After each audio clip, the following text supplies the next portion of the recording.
I woke up this morning, walked outside, saw it was gray, misty, maybe even a little stormy. So I did the only thing I know how to do. I looked up, and I said, "Hey, Ma, you got me?" She got me. Being in the Navy is an amazing experience. And before I get into my speech, I want to take some time to thank some people who really made this happen. Rob Williams, thank you for everything you did to make this happen. I've only known Rob a couple of months, but that didn't matter. He stepped up and he did everything I needed to do. I really appreciate it. Thank you. PS2 Martinez, thank you for stepping up and being there. All this stuff doesn't happen without an amazing mountain of admin. And he handled it like a true professional. Thank you. Jason Willink, I think one of the toughest things that I had to do was surrender my title as the IC1. Hearing IC1 and knowing they weren't talking to me, they were talking to you. You're gonna do great. Thank you. Being in the military, you have this thing, the best way I could describe it is instantaneous brotherhood. Like John said, you meet somebody and you automatically know that they got your back, that you're in this together, that you're more than shipmates, that you're friends, you're brothers, brother in arms, brothers in uniform, brothers in experiences, just brothers. I love being a mentor, and the reason that role means so much to me is because of two of my mentors that are here today. Retired Senior Chief Jack Hill and Master Chief Patrick Scott. Could you please stand? Thank you.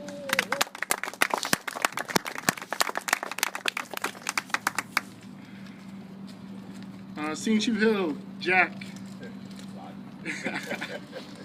you taught me to enjoy the experience, to always have my eyes set on self-improvement. And he challenged me. He drove me insane. I always thought that he wanted perfection, but all he wanted was the perfect effort. So thank you, Jack. Master Chief Scott, Master Chief made sure that I understood that being a leader means that you have to be a follower. You have to be a servant. When you're in a position of authority, a position of supervising, you have to let your people know that you are there for them, not the other way around. Thank you for always being there for me, Pat. I appreciate it. When I first joined the Navy, I shocked a lot of people in my life, including myself. At the time, I was floundering, trying to find my way. I was at a real crossroads in my life, and honestly, the military wasn't on my short list of options. However, I knew my family had a proud history of military service, and I decided that that would be also my path. It just felt right. Like in Isaiah chapter 6, verse 8, and I heard the voice of the Lord saying, "Whom shall I send, and whom will go for us?" And then I said, "Here I am, Lord, send me." Being in the military isn't easy. You sacrifice. You put yourself and your family and your friends second. Your country and your duty become first. It's not an easy cross to bear. Less than 0.5% of the American population is active duty military. And of that 0.5%, only about 17% make the military a career and retire honorably. So to simply say that I served in the military is an incredible badge of honor that I wear. But to say I'm a retired veteran is really hard to believe. My job is tough, but it's also been rewarding and fulfilling. I've worked 20-hour days. I've worked in the freezing cold, the blazing sun, and the pouring rain. I've traveled all over the world. I've been on safari in South Africa, in the presence of the Pope at the Vatican, seen the mosque of Istanbul and the neon lights of Hong Kong. I've been baptized in the Jordan River and had countless other experiences. All of these things I've done while being a proud ambassador of my country and a dedicated sentry, whose sole focus was to secure the peace and freedom that my loved ones enjoyed at home. But I'm not the hero. I wear the uniform. The true heroes of my 20 years of service are my wife Lisette and my son Xavier. They have weathered so many storms and challenges while I have been away answering the call of our country. It seems like every time I went out to sea, some series of challenges would hit home. Each time, my wife and my son would grit their teeth and do what they had to do, because that's what heroes do. Attack the problem, conquer the hardship, and move on without fanfare or recognition. With my import duty days, my days of being on exercise, drills, and deployments, I've spent almost 8.5 years away from home. Thank you, Lisette and Xavier. I love you, and I salute you for your service to our country. I also want to thank my mother and father. My mother, my loving angel, has always been my lighthouse. No matter what stormy situation I was in, I knew that her advice and love would guide me home. She was so happy about the opportunities that the Navy gave me to see the world. I was fulfilling a dream she had for me, to see the world.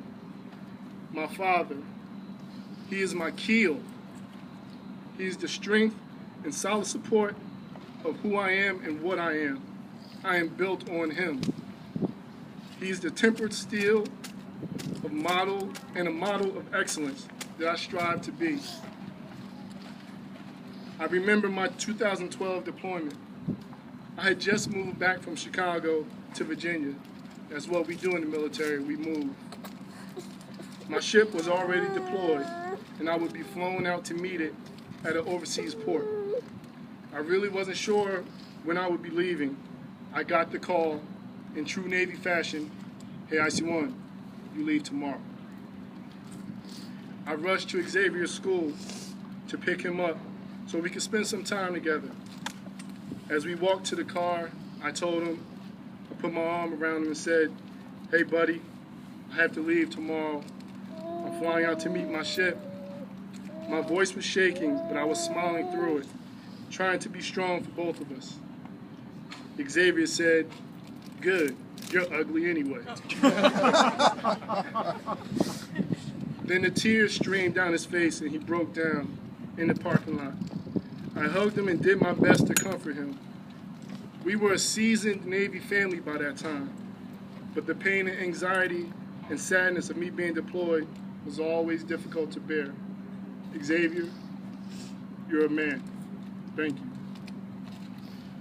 When I joined the Navy, I was already 23, so I was always a little older than most of my peers and subordinates. More often than not, I assumed the role of big brother, the voice of reason, the counselor, the mentor. I enjoyed this role. It was fulfilling and challenging. As they enjoyed their individual successes, I felt proud to know that in some small way, I played a role in them being better technicians, better sailors, and more importantly, better men and women. Because my bond with my IC was different, because they were mine. Being the IC means being a part of a sacred fraternity, a family. Being an IC meant that you were a link in an unbreakable chain. We are a band of brothers, baptized in the sweltering heat of engineering department, the secret labyrinth of combat systems, and the organized chaos of air department. We handle it all. There was never a time when I was having trouble with a technical problem or trying to decipher some administrative task that I couldn't reach out and contact the IC Mafia. The response was always the same. a flood of support, usually from ICs that I didn't even know. When I transferred off to USS Theodore Roosevelt, my shop, EE-12, gave me a going-away present. There was a plaque on it. Unfortunately, that present was lost in a fire. But the plaque read, "Thank you for everything you have done for us. We're going to miss you, but we know it's time for you to move on. We will be left with tears and happy memories, and most importantly, with life lessons. As Henry Ford said, whether you think you can or you think you can't, you're right. You taught us to believe in ourselves and to make the most of every situation. Along with being an excellent mentor, you bestowed encouragement, wisdom, friendship in all of us. Your physical being will be gone, but the IC1 will never be forgotten."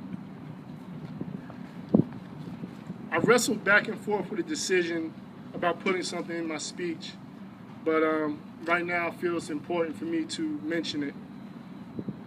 Christian Chin, the other Jamal Justice, David Frugeau, you guys are going to be amazing. Brandon Bixler, you're the future of the Navy. Thank you guys for keeping me humble and keeping me focused and making me love my job. I've never been a Navy cheerleader. I've never encouraged anyone to stay in.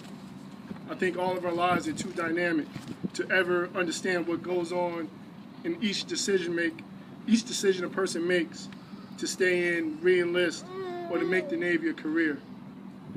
But I do tell my peers and subordinates that they have a responsibility, a duty to themselves and their families to maximize their opportunities while they're in. Make a goal, achieve it, and then start working on another goal. I just want to give you one more dose of old man sage advice. Don't be satisfied. Stay hungry. Success isn't a destination, it's a journey. Something else I always enjoyed was being a mentor in conflict resolution, dealing with problems. My father doesn't know this, but I stole something from him in a conversation that we had years ago. He may remember it, he may not. He was talking to me about conflict resolution, and he was talking about an orange. And the story goes, a father walks in, you remember? A father walks in, and his son and daughter are fighting over this orange. And so the father says, "Whoa, don't fight over an orange. I'll take care of this." So he slices the orange in half. He didn't solve the problem. The daughter wanted the whole orange peel for orange zest for a recipe. The son wanted the whole orange for fresh squeezed orange juice. So if you're going to solve a problem, understand that problem. See, I was listening.